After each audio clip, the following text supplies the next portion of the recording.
El 19 de mayo, 1940, con los tanques alemanes a pocos kilómetros de la costa. El general Maxime Weygand asume el mando de las Fuerzas Armadas francesas, sucediendo al generalísimo Maurice Gamelin, cuya estrategia acaba de ser derrotada severamente. En medio de un ambiente sombrío en el ejército francés sin soluciones, la llegada de Weygand, enérgico y respetado, con un plan coherente y creíble, renueva la esperanza de los franceses. La batalla de Francia aún no termina, y el ejército francés, con renovado vigor, buscará repetir su milagro, de la Marne de la Primera Guerra Mundial. La línea Weygand logró numerosos éxitos tácticos que serían imitados años después por los estadounidenses y las fuerzas de la OTAN.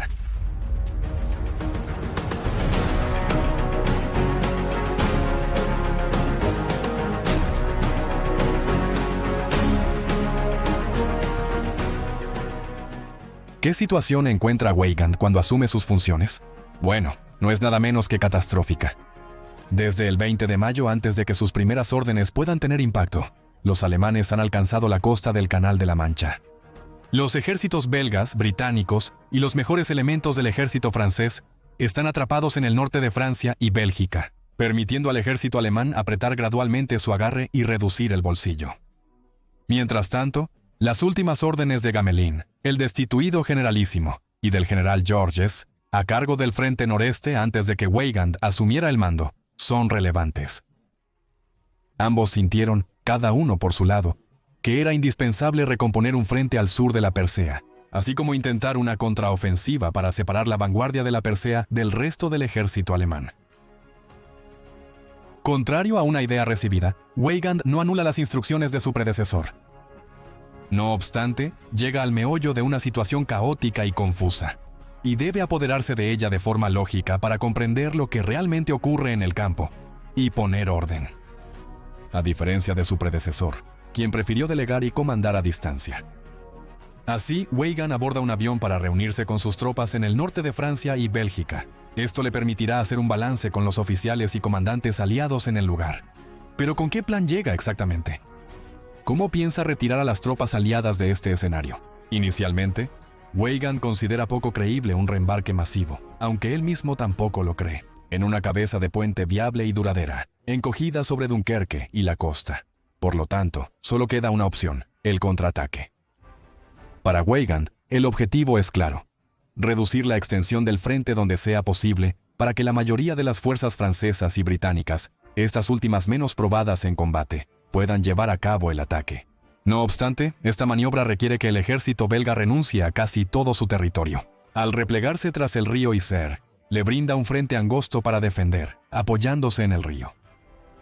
En la práctica, el general Van Overstraten, consejero del rey Leopoldo III de Bélgica, quien lidera los ejércitos belgas, siente que el ejército está al borde del colapso, y teme que este movimiento se convierta en una desbandada. Bajo la presión alemana, el rey Leopoldo III comparte este análisis y no desea ceder más terreno a los alemanes.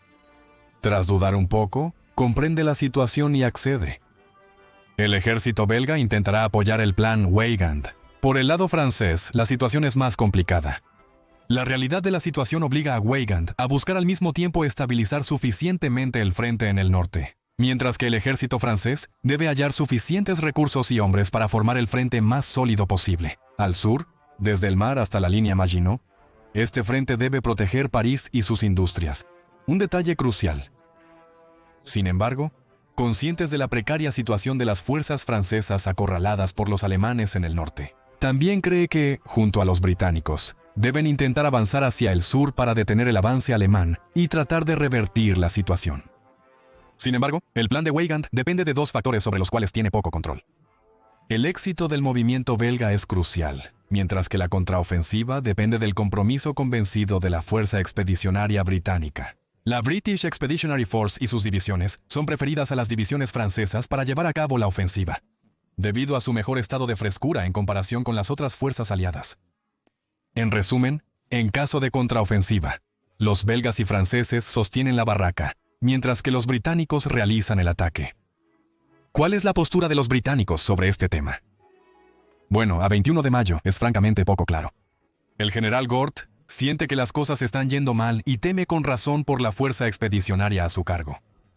Todavía duda entre dos opciones: reubicar sus fuerzas para lanzar la ofensiva en el Somme, como quiere Weygand, o retirarse hacia los puertos para reembarcar la BIF. Para convencerlo, tanto los franceses como los belgas se comprometen a reemplazar varias divisiones británicas en el frente para permitirles reubicarse para la ofensiva, así como permitirles mantener la frescura requerida para las operaciones esperadas de ellos. Aunque no del todo convencido, Gort acepta la idea de un reposicionamiento general de los aliados para permitir un contraataque. Sin embargo, la situación empeora cada hora, y desde el 23 de mayo, Gort ya no cree en ello. Sin consultar a su gobierno ni a los franceses y belgas, organiza la retirada de la BIF. Así aprovecha el reposicionamiento de sus aliados para retirar sus peones. No con la perspectiva de una ofensiva, sino de una retirada unilateral hacia los puertos del área. Desde el 24 de mayo, las primeras unidades británicas comienzan su retirada, mientras que Gort la obtiene el 25 de mayo, la orden oficial del gobierno de preparar el envío de la máxima cantidad posible de tropas británicas. No obstante, este movimiento no implica que los británicos dejen de inmediato el frente, ni que todos los soldados compartan la postura de Gort. En la práctica, varios generales y oficiales británicos se oponen a esta decisión, que consideran moralmente cuestionable. Pero pronto son llamados al orden y se alinean tras las órdenes de su líder, cuando la situación táctica del sector se vuelve tan deteriorada que la hipótesis de una contraofensiva parece solo alejarse. Los británicos abandonan unilateralmente la contraofensiva y Weygand la retoma 3 días después, el 26 de mayo. Aunque la conducta de los británicos es moralmente indiscutible, su análisis es comprensible. En el terreno, el caos es mayor y la presión alemana fisura el frente en varios puntos. A pesar del valor innegable de los soldados franceses y belgas, la situación empeora velozmente. El ejército belga está a punto de una derrota total por falta de municiones, mientras que los franceses son superados en velocidad por los alemanes. Al igual que en Lille, donde 7 divisiones atrapadas mostraron un espíritu de sacrificio extraordinario, tema que ya habíamos discutido antes. En resumen, desde su punto de vista, el asunto está decidido y les incita a minimizar los daños, en vez de arriesgar perder su fuerza al tratar de arreglar una situación en la que ya no creen. Así es como el 26 de mayo, Weygand se ve obligado a renunciar definitivamente a su contraofensiva. Entonces revisa sus planes y hace de la formación de un frente sólido en el Somme y el Aisne su prioridad. Para hacer esto, necesita el máximo tiempo posible para poder concentrar todo lo que tiene a mano, mientras permite a los hombres preparar su posición. Se trata de la creación de la última defensa de Francia, la línea Weygand.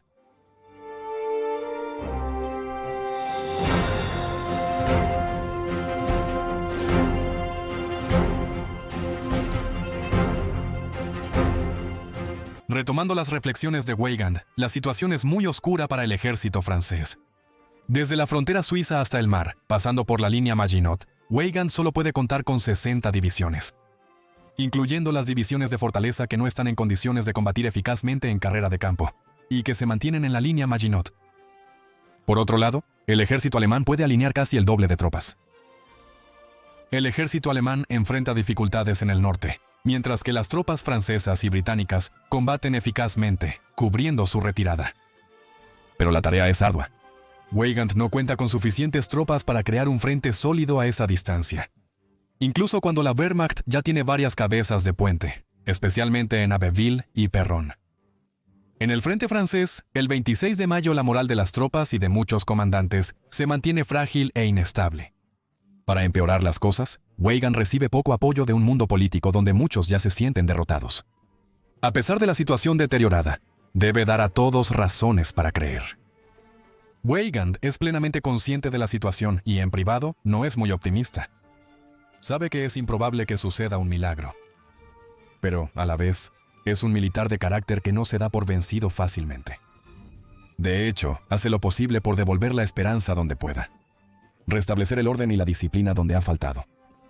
Y, por supuesto, establecer la defensa más eficaz posible, a pesar de los recursos limitados. Se investigan múltiples hipótesis sobre el porvenir de la campaña. Paul Reynaud, presidente del Consejo francés, propone una retirada a Bretaña, mientras otros consideran un reposicionamiento en el Loira. No obstante, Weygand rechaza estas hipótesis por 2 motivos. El ejército francés no cuenta con la movilidad necesaria para ejecutar exitosamente sus operaciones. La caída de la región parisina dejaría a Francia sin gran parte de su industria, imposibilitándola de seguir luchando a largo plazo. El generalísimo cree que el futuro de Francia se decidirá en el eje Abbeville-Montmedy.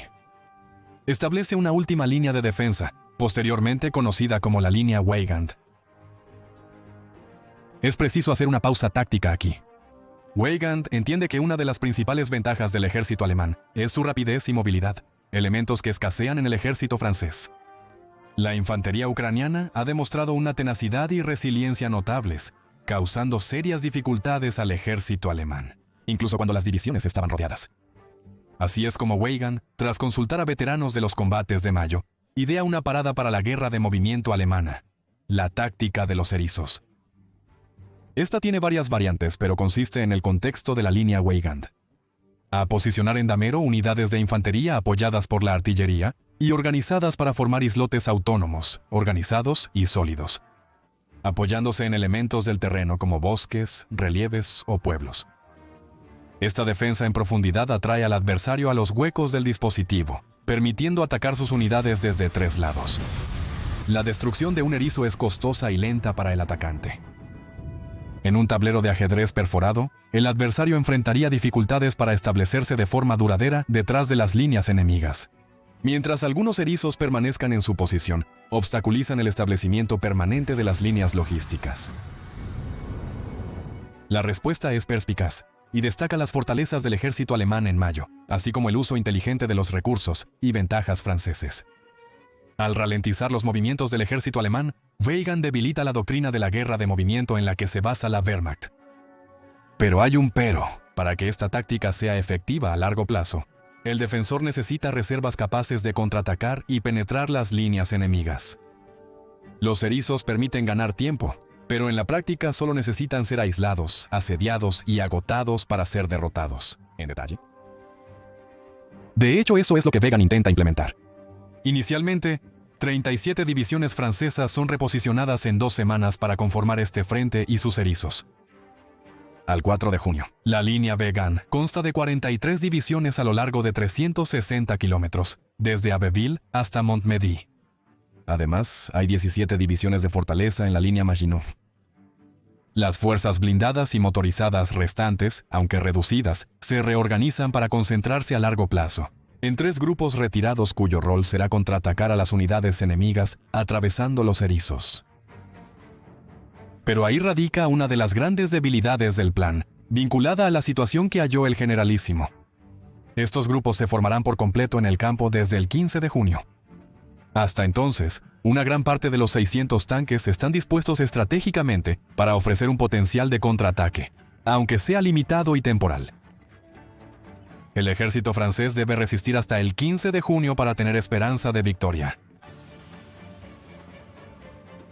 Según los historiadores Chiavon y Fraser, los alemanes acumulan entre 80 y 104 divisiones frente al dispositivo francés, incluyendo 10 Panzer Divisions, con más de 10.100 tanques, triplicando el número de blindados de los franceses. El Vollrot, el plan rojo alemán, consiste en 2 empujes, uno hacia Normandía para llegar al Sena, y otro, días después, en Champagne, con el objetivo de llegar a la frontera suiza, atrapando a las unidades francesas en la línea Maginot. La noche del 4 de junio, los franceses se preparan para luchar en inferioridad numérica y material de 1 contra 2 o 3. Alrededor del 75% del equipo militar francés moderno se perdió durante las batallas de mayo. Todo esto sin reservas y sin posibilidad de apoyo aéreo efectivo. Pero tienen una esperanza. Resistir hasta el 15 de junio podría permitirles recomponer sus reservas y cambiar el rumbo de la batalla e historia. Así llega el momento decisivo, cuando amanece el 5 de junio.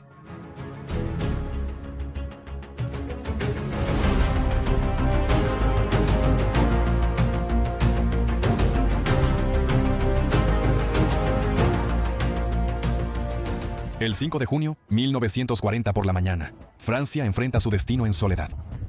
La situación está desequilibrada, pero las fuerzas armadas francesas están preparadas y absorben bien el golpe. El ánimo francés es bueno, la resistencia es feroz, a pesar de un poderoso empuje alemán en todo el frente, y en particular en los sectores de Abbeville y Amiens. Los alemanes no avanzan y sus bajas son especialmente graciosas. Un gran ejemplo de esto es la batalla entre el poderoso 14 de Cuerpo Panzer alemán y dos divisiones de infantería francesas. El 14º Cuerpo Blindado alemán está formado por dos Panzer Divisions, divisiones blindadas, al momento del ataque, compuestas por unos 200 tanques cada una división de infantería motorizada, una división de infantería a pie y el famoso regimiento de élite, Große Deutschland, con 430 tanques y 64.000 soldados. Frente a ellos se encuentran las divisiones de infantería francesas 16 y 24. La primera es una 18.000, hombres bien entrenados y motivados. Mientras que la segunda ha sido duramente probada por los combates previos y ha tenido que llenar los huecos en sus filas con los hombres disponibles. A cada una le falta equipo y cañones, pero enfrentan la mala fortuna con optimismo, adaptando sus defensas al equipo recuperado. Adicionalmente, unos 30 tanques ligeros, muy efectivos contra la infantería, se mantienen en reserva en el sector. En resumen, la relación de fuerzas está fuertemente a favor de los alemanes. Mientras los franceses soportan un intenso bombardeo de la artillería alemana y varias oleadas de ataques aéreos, los erizos se mantienen firmes. Las pérdidas son limitadas, el sistema defensivo está en excelente condición y la moral sigue alta. Cuando los tanques alemanes son lanzados contra estas posiciones, a raíz de este primer intento de aplastamiento del 5 de junio, son brutalmente detenidos en su progreso. Los erizos hacen maravillas y se mantienen en jaque. El 14º Panzerkorps.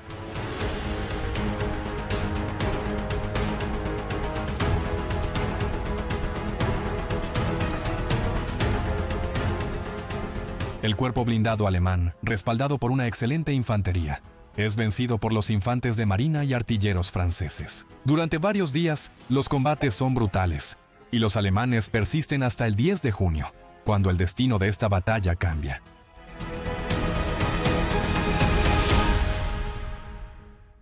¿Y ahí? ¿Crees que los franceses serán superados? Pues no, este enfrentamiento termina con una victoria francesa. El general Fedor von Bock, al mando del ala derecha alemana, ordena la retirada del 14º Panzerkorps, que ha sufrido graves bajas y no puede continuar su ofensiva, antes de unir los restos a la 16ª Panzerkorps ubicada al este. Gracias a la táctica del erizo, la audacia y el coraje de los franceses, dos divisiones de infantería francesa logran superar una ofensiva blindada alemana de manera clásica. Pero esto se logra con terribles pérdidas. El 10 de junio en este sector, más de 25.000 infantes de marina alemanes están fuera de combate. Esto incluye a los muertos, los desaparecidos, los heridos graves y los soldados temporalmente incapacitados. Y cerca de 200 tanques alemanes se pierden definitivamente. Del lado francés, es una victoria pírrica. Entre el 60% y el 70% de las fuerzas comprometidas se pierden en estos combates. En la noche del 10 de junio, 1940, y en ausencia de reservas, son por lo tanto dos divisiones de infantería, victoriosas pero severamente debilitadas, las que mantienen su posición. La situación es similar en todas partes. A pesar de la fuerte presión alemana y el desequilibrio extremo de fuerzas en algunos sectores, no se nota ninguna falla. El 5 y 6 de junio, los soldados franceses y las tropas del imperio colonial se aferran a su posición con gran tenacidad, lo que hace que el general Frère, durante un intercambio con el general Besson, en mi casa todos resisten. Estamos rodeados, pero resistimos. Tengo la convicción absoluta de que el ejército francés se está salvando.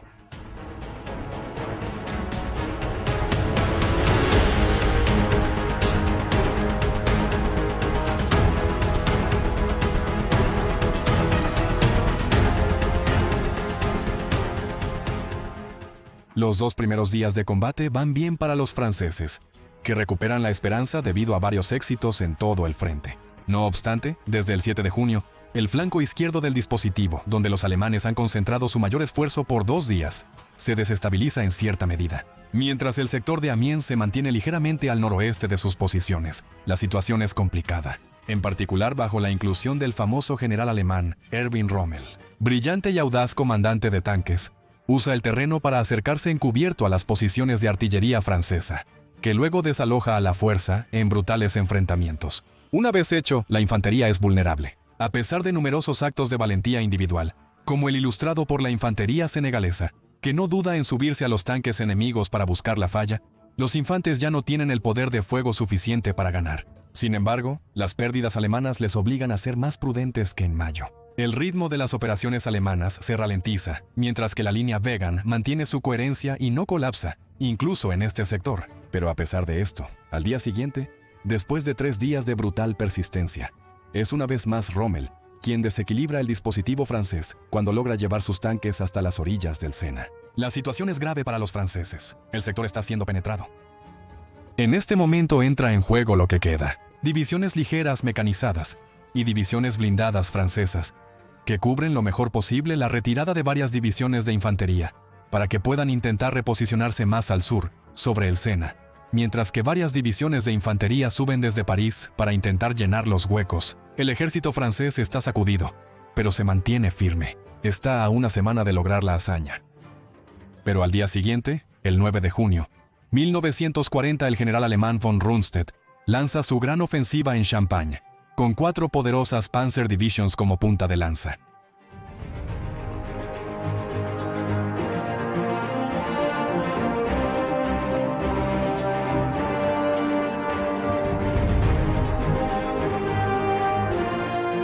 Pero, para sorpresa de los alemanes, el ejército francés absorbe perfectamente el impacto inicial, al igual que en su flanco izquierdo. A pesar de la gran desventaja en el campo de batalla, los Panzers son nuevamente detenidos en seco.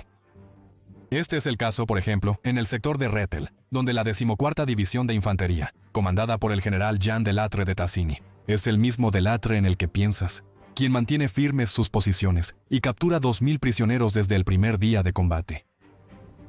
Las pérdidas son igualmente terribles en todo el frente. El 9 de junio, 2.600 soldados franceses mueren por su país. A la izquierda, la situación empeora. Los primeros tanques alemanes que se han filtrado entre las líneas ya llegaron a Rouen, desestabilizando así un dispositivo que depende esencialmente de una infantería a pie que lucha por reubicarse. Pero el asunto aún no está resuelto. Si la línea Weygand se mantiene en Champagne, aún se puede abordar la situación crítica en Normandía. No obstante, si la defensa también es vulnerada en ese punto, el ejército perdería su cohesión y la batalla estaría perdida, sin opción de recuperarse. Por lo tanto, el 10 de junio es el día decisivo. Durante todo el día, las pérdidas son terribles en ambos lados, pero irreemplazables para los franceses. Por lo tanto, cada vez es más difícil para todas las unidades mantener el terreno. La erosión de los combates y la concentración de las fuerzas alemanas en Champagne termina por... La presa de la línea Weygand se agrieta y finalmente estalla al día siguiente. Sin reservas y a 4 días del evento, el ejército francés sigue luchando, pero está estratégicamente derrotado. Para que comprendas a qué se refieren cuando mencionan peleas intensas y brutales. Durante una semana de combate, un promedio de 2.000 soldados franceses mueren diariamente. Una cifra mucho mayor que la del combate de la Primera Guerra Mundial, o incluso de las 600 muertos diarios que tuvo un promedio de 600 muertos diarios. Las pérdidas son terribles tanto del lado francés como del alemán. La Wehrmacht perdió 21.000 hombres en mayo. Para junio, registra 28.000 muertos y desaparecidos en sus filas, lo que equivale a unos 1.650 por día de combate. Los combates de este periodo son brutales, con pérdidas terribles en ambos lados, mostrando la dureza de las batallas y la tenacidad del ejército francés mermado, pero rechazando la derrota y aferrándose a sus posiciones a cualquier precio. El 12 de junio por la noche, en el sector, de las 43 divisiones francesas comprometidas, 13 han sido destruidas, 19 namascos, más un cuarto de sus efectivos iniciales, y solo 10 divisiones cuentan con la mitad de estos efectivos. La táctica en su lugar ha jugado su papel perfectamente y la presa ha resistido tanto como físicamente pudo. Pero los golpes sucesivos alemanes, que podían reemplazar sus pérdidas, permitieron quebrar gradualmente una defensa francesa que, moral y tácticamente, no había cedido.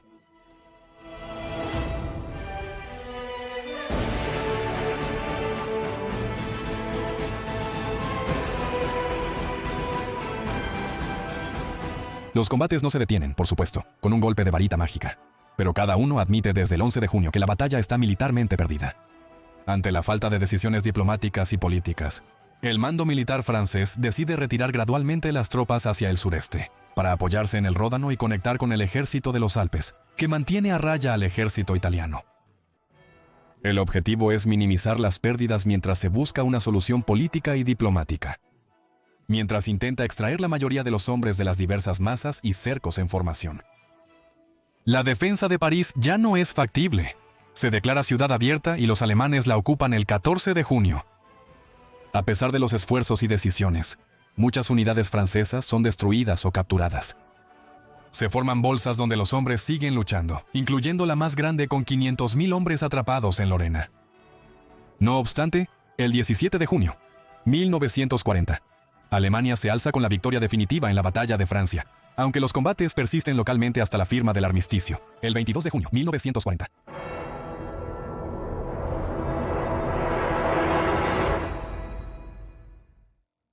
Estos sucesos históricos demuestran la habilidad del ejército francés de 1940 para afrontar la adversidad. Los oficiales y soldados de diversas procedencias mostraron gran tenacidad y creatividad, incluso cuando otros se habrían dado por vencidos. Pero la solución llegó tras un fracaso amargo y costoso en recursos.